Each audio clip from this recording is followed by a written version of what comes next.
को कहिए कि जरा थोड़ी देर चुप रहे, लगातार बोल रहे हैं वो।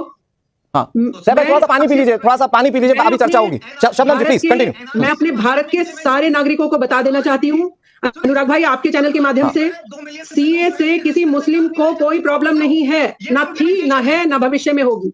ये जो अल्पसंख्यक, भाई आप तो पाकिस्तान भी अपनी कंट्री ले लेते हैं, 56 कंट्री भी मुस्लिम है, आप वहां जाके लड़ो ना। जिन्होंने फिलिस्तीन वाले जो व्यक्ति थे उनके लिए अपने दरवाजे तक नहीं खोले, आप मुसलमान कंट्रीज से तो दरवाजे खुलवाने को मना कर रहे हैं कि मत खोलिए मुसलमानों के लिए भी दरवाजे। और भारत में, साहब भाई चुप रहिए, और भारत में चाहते हैं कि रोहिंग्या को बसाया जाए ताकि रोहिंग्या ये जो हत्या, बलात्कार और देश में ये गुंडागर्दी, ये जो आप महिंदा बना के बैठ जाते हो, ये साहब भाई प्लीज प्लीज, किसी को शर्म आए या कोई बेशर्मी करे इसका सर्टिफिकेट प्लीज मत दीजिए। साहब भाई प्लीज, साहब भाई एक मिनट शबनम जी एक मिनट। साहब भाई आप सम्मानित प्रवक्ता है, साहब भाई मैं हाथ जोड़कर कह रहा हूँ, सबको अपनी बात कह लेनी चाहिए। आपकी बातें बहुत ज्यादा इंडोर्स हुई है, आप ही की बातों को सुना है दर्शकों ने। साहब भाई अब मुझे मजबूरी में आपका आवाज का पैटर्न गिराना पड़ेगा। साहब भाई अगर आप बोलेंगे तो मुझे आवाज कम करनी पड़ेगी आपकी।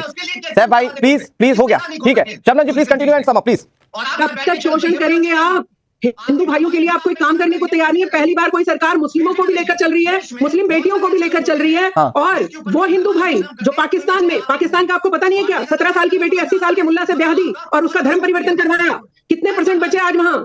नहीं, ये सब लगातार मत बोलते रहिए। सारे मुसलमानों को भ्रमित करने का काम कांग्रेस पार्टी ने किया है। सारी जिंदगी आपने अपनी वोट बैंक के लिए मुसलमानों को प्रताड़ित किया है। हलाला 3 तलाक देते रहिए, बेटी प्रताड़ित होती रहे। भारत की बेटियों की चिंता नहीं थी आपको उन रिफ्यूजियों की चिंता हो गई। मुसलमानों की जब 56 कंट्री है वो वहां जाएंगे ना, वहां उनके लिए रास्ते। भारत में पहली बार जो हमारे भारत के हिंदू भाई रह रहे काफी समय से, या जो कोई प्रताड़ित किए जाएंगे, मैं शबनम खान बोल रही हूँ, हमारा दल, हमारा भारत पहली बार के लिए कोई बड़ा स्टेप लेने जा रहा है। हर मुस्लिम को उसका स्वागत करना चाहिए। ठीक है, मैं मुसलमानों की, मैं तारिक खान जी के पास जा रहा हूँ। शबनम जी आपने बहुत बड़ी बात कही है, मैं चाहता हूँ कि इस पर तारिक जी भाई भी इन्वॉल्व हो जाए। तारिक भाई ये शबनम खान मुस्लिम नहीं है या देश की सियासत या सीए को समझ नहीं पा रही है? क्योंकि आपके नेता एसटी हसन तो कह रहे हैं कि ये भेदभाव हो रहा है। अब भेदभाव किस स्तर पर है सर? जो देश का कानून जो देश में लागू ही नहीं हो रहा है, बेसिकली वो बाहर के लोगों के लिए इंप्लीमेंट है ना, तो इससे देश के लोगों के साथ या मुस्लिमों के साथ कैसे भेदभाव है? तारिक भाई आपने कहा कि भाषण न दिया जाए, जनता को समझाया जाए, आपके दर्शकों को कि क्या है सीए। तो बीजेपी के प्रवक्ता ने भाषण ही दिया, मैं समझाता हूं क्या है। मेरा घर है 10 उसमें पहले से 5 लोग रहते हैं। आप चाह रहे हैं कि एक भाई मेरा, वो भी भाई है, 5 लोग रहते हैं बड़ी मुश्किल से 10 बाई 10 के घर में, तो 3 लोग और। तो जब 3 लोग आएंगे तो सबसे पहला पॉइंट कि वो जो 10 लोग पहले से रह रहे हैं वो अफेक्टेड हो गए या नहीं। You are telling that they are not going to affected. इसको कैसे आप साबित करेंगे? Point number 1। पॉइंट नंबर 2, आपने कहा कि यह सांप्रदायिक नहीं है। जब उसमें यह कह दिया गया कि हिंदू माइनॉरिटीज ही को बनाया जाएगा, उसी वक्त वो सांप्रदायिक हो गया। Point number 2। तीसरा पॉइंट, आपने पूरी दुनिया में प्रताड़ित हिंदू हैं, मानता हूं इस बात को, सिर्फ 3 देश क्यों?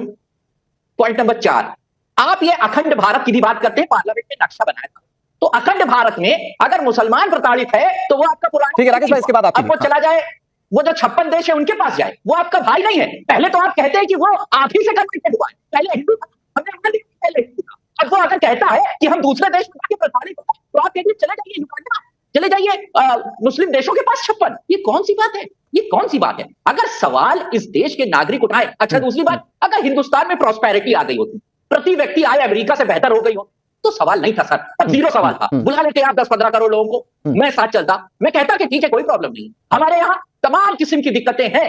हमारे यहाँ 70 लाख बच्चे जो जिनकी उम्र 6 महीने से 23 महीने है, वो 70 लाख बच्चे 24 घंटे में 0 खाना पा रहे हैं। ये स्थिति हमारी, पहले अपना घर को ठीक करना। ठीक है, हिंदू मैं बस एक लाइन और चाहूंगा तारिक भाई, एक लाइन बस और बता दीजिए, भेदभाव कैसे? तो चलिए मैं तो कह रहा हूं कि वो आएंगे तो दिक्कत हो जाएगी ना, यहां पर रह रहे मुस्लिमों के साथ भेदभाव कैसे? यहां आपको कौन सा हक पे डाका पड़ गया? और शबनम खान कह रही है कि देश की सरकार जो कर रही है उससे अच्छा मुसलमानों के लिए कुछ नहीं है। इस बात को नहीं कहा जा सकता कि यहाँ के मुसलमानों के साथ भेदभाव है, नहीं है। ये तो इनकी कोई नागरिकता लेने की बात कहा, वो पॉइंट से आपकी मैं एग्री हूं, वो तो नागरिकता देने की बात है। लेकिन वो उस वक्त कोई भी चीज सांप्रदायिक हो जाती है जब उसको धर्म के आधार पर। नहीं, धर्म का चश्मा बैठाने वाले तो राजनेता है ना। ओवैसी साहब को देखिए, आप केजरीवाल साहब को देख लीजिए, वो कह रहे रोजगार पे संकट आ जाएगा। राकेश जी तारिक भाई जो सवाल उठा रहे हैं, मैं चाहता हूं कि देश की जनता चाहेगी कि इस वक्त वो सब काम छोड़कर राकेश जी को सुने कि जो सवाल विपक्ष उठा रहा है उसमें कितना दम है। आप जरा जवाब दीजिए वो सारे सवाल जो उठा रहे हैं। उन्होंने कहा कि भारत केवल 3 देश से ही क्यों?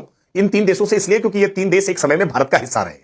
पाकिस्तान हो, बांग्लादेश हो या अफगानिस्तान हो, ये 3 देश एक समय में भारत का हिस्सा रहे। भारत की सीमा वहां तक विस्तारित रही है और भारत में उपजे हुए जो मजहब है, जो धर्म है, वो उसके मानने वाले लोग वहां रहते रहे हैं। ये कालखंड के समय में सीमा का विभाजन हो गया और मजहब के आधार पर देश अलग खड़े हो गए। अब मजहब के आधार पर वहां प्रताड़ना हो रही है। 31 दिसंबर 2014 के पहले जो नागरिक भारत में आ गए हैं, हमने उनको एक कानूनी अमली जामा पहनाने का काम किया है, उनको नागरिकता देने का काम किया है, जो हमारा दायित्व है। और ये उस लियाकत समझौते से है, ये उस भारत के संविधान के नीति निर्माताओं से, जो भारत के स्वतंत्रता संग्राम सेनानी है, उनके किए गए वादे को पूरा करने का हमने काम किया है। इसमें किसी ऊपर का काम कोई सांप्रदायिक मैं आता हूं, पीड़ा उठाई कि पाकिस्तान में, बांग्लादेश में अगर कोई मुसलमान भाई है, अगर वो मजहबी आधार पर प्रताड़ित हो रहा है, पहली बात तो इस्लामिक देशों में अगर कोई इस्लामिक व्यक्ति प्रताड़ित हो रहा है तो मुझे लगता है कि इस्लामिक जानकारों को इस बारे में गहरा प्रकाश डालना चाहिए। बावजूद इसके अगर सच बोलने पर कहीं कोई प्रताड़ित होता है तो भारत उदारता के साथ उसको नागरिकता देता ही है ना, उसका प्रोविजन है, अभी भी वो प्रोविजन समाप्त नहीं हुआ है। जिस प्रोविजन के तहत तस्लीमा नसरीन को भारत ने नागरिकता दी है, जिस प्रोविजन के तहत अदनान सामी को भारत ने नागरिकता दी है, वो प्रोविजन समाप्त नहीं हुआ है। पाकिस्तान में, बांग्लादेश में, अफगानिस्तान में अगर कोई मुस्लिम भी प्रताड़ित होगा ना तो भारत में नागरिकता के लिए आवेदन करेगा, नियमानुसार उसको भी नागरिकता दी जाएगी, लेकिन उसके लिए जो नियम है उनका पालन होगा।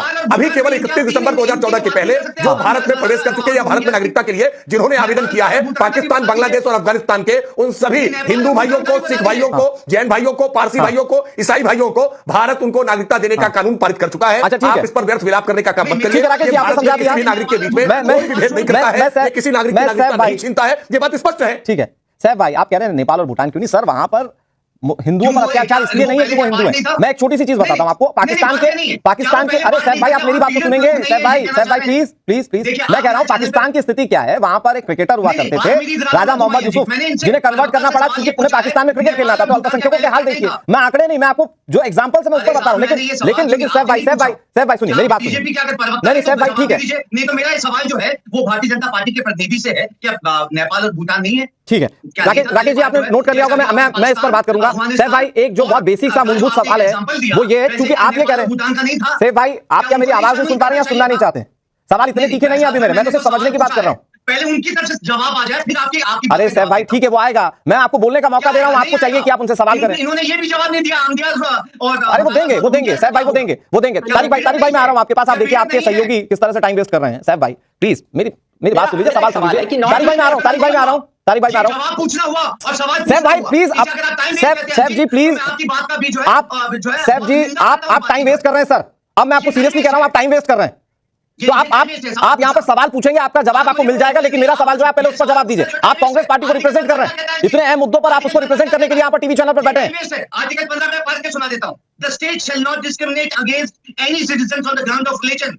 सैफ भाई आई एम सॉरी, मैं आपसे अभी सवाल नहीं पूछूंगा, आप अपनी बातें रखते रहेंगे, मुझे इससे मतलब नहीं। मैं तारिक भाई आपके पास आ रहा हूं, आप जो बात कहना चाह रहे हैं तारिक जी, मैं ये जानना चाह रहा हूं। साहिब भाई की बात का जवाब दे देता हूं। अच्छा ठीक है राकेश जी प्लीज जल्दी से, मैं नहीं चाह रहा कि बेवजह की बातें जिस पर जनता को नहीं पढ़ना चाहिए उस पर बातें हो। जल्दी से राकेश जी प्लीज। नहीं पढ़ना चाहिए क्यों? आप नेपाल भूटान की बात कर रहे हैं, आज देश में सीए की बात होनी चाहिए कि नहीं होनी चाहिए? आपको नेपाल भूटान की पड़ी हुई है, फालतू बात कर रहे हैं आप। जल्दी से प्लीज राकेश जी। दो बातें ठीक है राकेश जी जल्दी से प्लीज कंक्लूड करिए। एक तो सैफ खान इस बात के जानकार हैं, सैफ खान कोई अनभिज्ञ नहीं है। सैफ जानबूझ करके अफवाह फैलाने का प्रयास कर रहे हैं। मैं स्पष्ट तौर पर कह रहा हूं कि भारत का संविधान भारत के नागरिकों पर लागू है ना, ये अनुच्छेद 14 समता का अधिकार, धार्मिक आधार पर विभेद नहीं होगा, ये सारी बातें भारत के नागरिकों पर लागू है ना। ठीक है, पाकिस्तान के नागरिक जो वो सुनना नहीं है सर, उन्हें अपने नैरेटिव के साथ बैठना है। मसला ये है कि सिर्फ अपनी चीजें अपने फॉर्म में लोगों तक पहुंचानी है। ठीक है।